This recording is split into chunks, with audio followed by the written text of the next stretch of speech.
Greetings and salutations, my YouTube clicking friends. It has been a long time since I made a video, and I have amassed quite a collection to share with you in this one.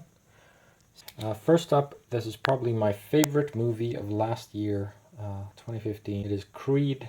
This is kind of a spin-off in the Rocky series, starring Sylvester Stallone and Michael B. Jordan. And Rocky Balboa, the classic fighter, the boxer, is retired in this film, but Apollo Creed's illegitimate son, Adonis Creed, comes back and wants to be trained by his old friend and master. This is a fantastic film. I love this movie so much. I know it's really cliche, but when I watched this, I laughed, I cried, and I cheered. I mean, it's that kind of experience. Just a beautiful film. It's dramatic, it's funny, and it really made me tear up because I've lived with the character of Rocky all my life. And this is just a beautiful send-off, or passing of the torch from Rocky to Adonis Creed, beautifully played by Michael B. Jordan. This film is exceptionally well photographed, acted, written. In a way, it's kind of a remake of the first Rocky, but it's has its own style and flair, and it's just a delightful film, especially if you're familiar with the previous Rocky movie. Anyway, Creed comes highly recommended. If you're interested in the Rocky movies, then you have to check this out. I mean, you just have to. It's fantastic. We also have the latest film from Quentin Tarantino. I've already wrapped this one in plastic. It's what I do with all my Steelbooks. The Hateful Eight. I watched this one in theaters in January, I think, and really enjoy this one a lot. This is kind of a paranoid western set in a cabin in the middle of winter. You got these 8 strangers all shacked up in a cabin, played by these wonderful actors that you see right here, in particular Samuel Jackson and Kurt Russell. But I think Walton Goggins and Jennifer Jason Leigh are also really amazing in this movie. They really steal the movie. It's wonderful. This is a long one. It's 3 hours long, and it's filmed in Panavision 70mm, which is makes the movie really sort of thin when you watch it on a regular TV. It's got big old black stripes at the top and bottom. But nevertheless, it is so exceptionally well photographed. The score by Ennio Morricone is fantastic, and it's just one of those paranoid, fun, slow pressure cooker films that I think are a real delight if you're patient with it. I think the characters are so interesting.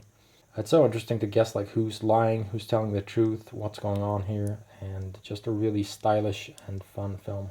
Kind of have to be in the mood to watch this one, but if you are ready for this film, then I think it is just a delight. So that's The Hateful Eight from Quentin Tarantino. I also picked up The Witch. This is such a gorgeous steelbook. I love this steelbook in particular. In fact, I love this steelbook edition so much that I imported this from Canada, and I can't play the disc. This is a Region A locked Blu-ray, and I don't have a Region Free player. I use my Xbox One, which can only play Region B discs. So this is just a shell, basically. I can't play the movie as it is. But I am gonna wait for a good long while, and then I'm gonna pick up a Region B release, really cheap, I think, because I'm sure it's gonna drop in price, and then I'm just gonna switch out the discs.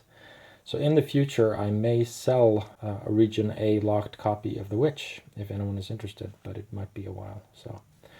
Either way, this film is amazing. I love this one. It's a highly divisive film, apparently.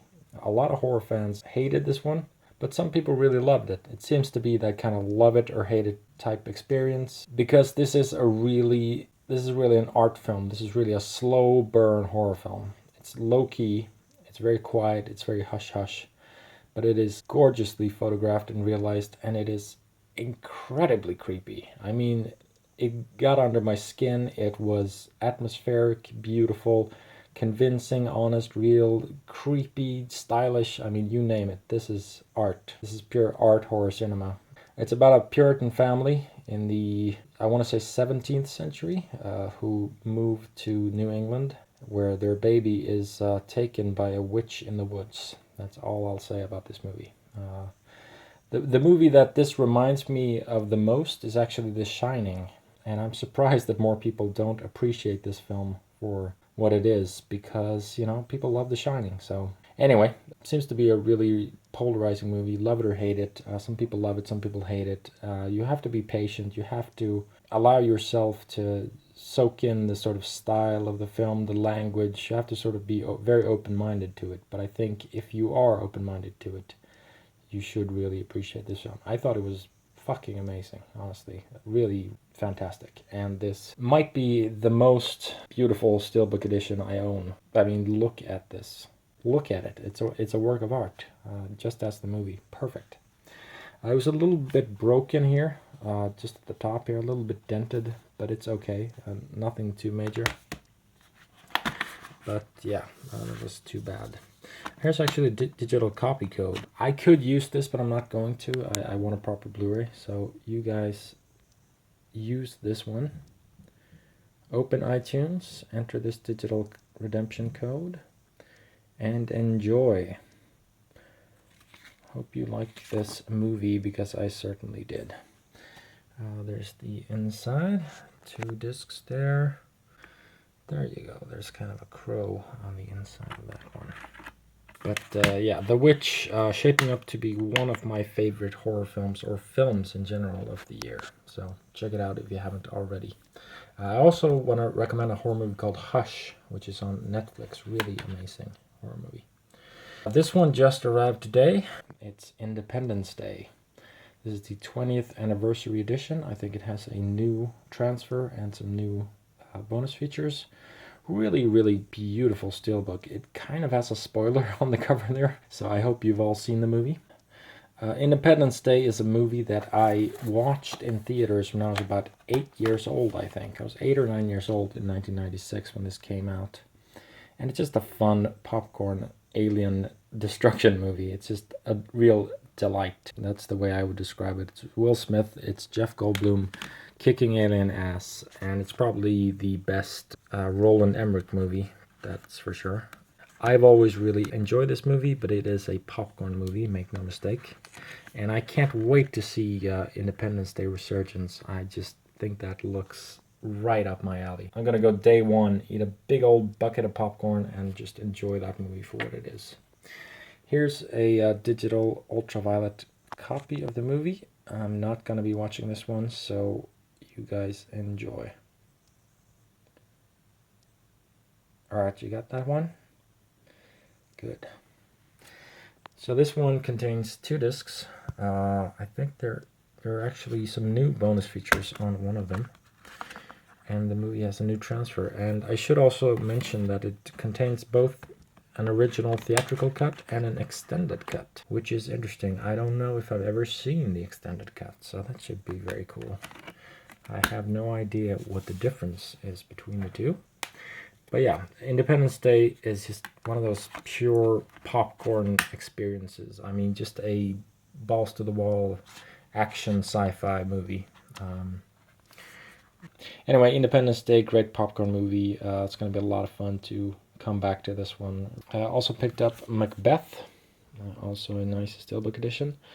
This is an adaptation of the classic Shakespeare play, the Scottish play as it is referred to, because within theater circles it is believed that if you utter the name Macbeth out loud, misery will befall upon you. But yeah, I had never seen Macbeth earlier in any incarnation, and I really, truly, honestly enjoyed this one a lot. It's kind of an art film. It is dark and bleak, and Michael Fassbender and Marion Cotillard are just exceptional in this movie. It's really, really heavy and gloomy and doomy. I mean, this cover is just perfect because it captures the tone perfectly. It's about a young soldier, essentially, who is vouching to be king, and one day after a big battle, he encounters 3 mysterious witches who prophesize that he will become king one day. But it turns out that in order to be king, he actually has to kill the current king. And he does so, and he becomes the new king, but he becomes a very disturbed king, to say the least. He's suffering post-traumatic stress, he's psychotic, crazy, mentally unhinged, and really, nuts, essentially. But yeah, beautiful language, as always, from William Shakespeare. Incredibly well photographed, this film. It's just every frame seethes with art, essentially. They actually filmed this on the Scottish moors, which is perfect. And it just kind of feels like a very different cinematic experience. Maybe not for everyone. I think some people will be bored or off-put by this one. But I really, truly enjoyed this film. It's a real work of art. There's no other way to describe this, I think. So that's Macbeth. We also have a really fun horror comedy, which I've always loved, Tucker and Dale versus Evil. This movie is just awesome. I crack up every time I watch this movie. I think it's hysterical. I've seen this a bunch of times on Netflix, but I've never actually owned the movie. So I finally own this in a nice little Steelbook edition. This movie is essentially about Tucker and Dale, two typical sort of backroad hillbillies who are headed up to their cabin to just have a nice, fun time in summer. But there's a group of teenagers who think, of course, because they've seen a million horror movies, they think that Tucker and Dale are two vicious killers. And due to a bunch of unforeseen circumstances, which I'm not going to go into, they sort of perpetuate that myth. So Tucker and Dale think the teenagers are crazy, and the teenagers think Tucker and Dale are crazy, or college kids, as they refer to them, college kid blood. Fucking outright funny ass movie. This is just so much fun. This is so funny, so laugh out loud hysterical. It really takes the sort of horror conventions that you know and turn them completely on their head. So these two guys are the most lovable guys you can imagine, and some of the college kids are maybe not quite as nice as they seem to be or appear to be. A real full-on out horror comedy, and just a real gut buster in my opinion. There's a cabin in the background there. I don't know if you can quite make that out. A little dark. But yeah, Tucker and Dale versus Evil. If you like horror movies and you like horror comedies and you like movies that play with the sort of conventions of the horror genre, you have to see this one. It is just the funniest horror comedy I've seen in years. It's just thinking about it makes me crack up almost. It's that good. And we've also got another classic with Jeff Goldblum. Two Jeff Goldblum movies. Jeff Goldblum, some sort of fly. Now I'm sitting here talking to myself. Yes, it's David Cronenberg's The Fly. Fantastic remake of an old 50s horror movie. I had this on Region 1 DVD, but I can't really play Region 1 discs anymore. And I saw this gorgeous Steelbook edition, and I said, you know what? Fuck it, why not upgrade? So I got the Steelbook Blu-ray edition. Really nice black finish here, and the words The Fly are embossed. On the back you've got Seth Brundle there in the pod. I don't know if I really have to explain what The Fly is about. I think if you know your horror movies, you've probably seen it by now. But yeah, it's just a wonderful paranoid 1980s body horror movie. Heavily influenced by the sort of AIDS epidemic that was ravaging the country at the time. It's very gooey, it's very disgusting, it's very wonderful and delightful, and I don't know if there's that much else to add. Some great bonus features on this one as well. It's all carried over from the classic double disc DVD set, which is actually 10 years old. I couldn't believe my eyes, but it was released 10 years ago. Just crazy to me. Anyway, that's The Fly. When I picked up The Fly, I went looking, and I got really lucky. This is, believe it or not, the original 2-disc DVD edition of The Fly 2.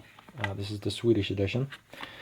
But this is the original 2006 DVD edition, and it's brand new. Unopened, never been sold.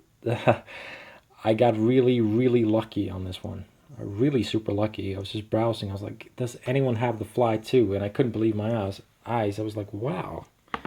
Went to a website called CD On, and they had the original 2-disc DVD edition of The Fly 2, and I was like, yeah, I'm getting that. So they actually had this in storage for 10 years, and it's never sold out. That's amazing to me. The Fly 2 is a lot of fun. I really enjoy The Fly 2. The Fly 2 is much more of a straight up monster movie to me. This is it's not as good as the first one, obviously, but it's just a fun, gooey, gory monster movie. Essentially, it's about the son of Seth Brundle, played by Eric Stoltz, who is in his research laboratory, and his fly DNA is starting to take over. And yeah, it gets really gooey and dark, and I kind of like that they really sort of go for it in this one. It gets really bloody. It has some of the best gore effects from any 1980s movie, including a scene where he just vomits on a guy's face, and it just fucking melts. Like, I love it so much. It's great. Fly 2, yeah. Yeah, fun movie, and a lot of great extras on this one. There was actually a real in-depth documentary on this one, narrated by none other than the late, great Leonard Nimoy, which talks about all 5 Fly movies in detail, including the old 1950s, 1960s movies, and the Jeff Goldblum one, and this one, which was really, really cool. I mean, it was like an hour-long documentary. I was really delighted to find this one. Not out on Blu-ray, I think, but this DVD is very, very, very fun to own, especially since it's, you know, the original edition that was released 10 years ago. So, go figure. That's The Fly 2. We also had a bunch of steelbooks, including The Fly, 1986, Tucker and Dale vs. Evil, hysterical horror comedy, Macbeth, very heavy, gloomy, artful Shakespeare adaptation with Michael Fassbender, Independence Day, the 20th anniversary edition, getting ready for the sequel, Independence Day Resurgence, which comes out at the end of June. The Witch, gorgeous sort of art house horror movie, very atmospheric and stylish and moody and creepy as all hell. Check it out. Some people hate it. I love it. The Hateful Eight, the latest from Quentin Tarantino, already wrapped in plastic. A great ensemble film, 3 hours long, beautifully scored, beautifully photographed, a lot of fun and very atmospheric. And finally, Creed, my favorite movie of 2015, I believe. A return to form for the sort of Rocky series. It's both a spin-off and a standalone film. Sylvester Stallone should have won the Oscar, but he didn't, which is a travesty in my opinion. But it's a really dramatic, heartfelt, cheerful, energetic, beautiful, gorgeous, well-made drama sports film. I mean, there's just nothing else to say about it. It's wonderful. It brought me to tears. So that was it for this video. Hope you've enjoyed this one. And I will be back shortly with another video because I have at least 3 other movies coming in. And in July and August, I'm going to start sharing a lot of interesting things. I've got some amazing figures on the way, and I'm going to start preparing, finally, for my complete Blu-ray collection video, which is going to be monumental. Anyway, stay tuned for that one. Hope you've enjoyed this one. Have a great one.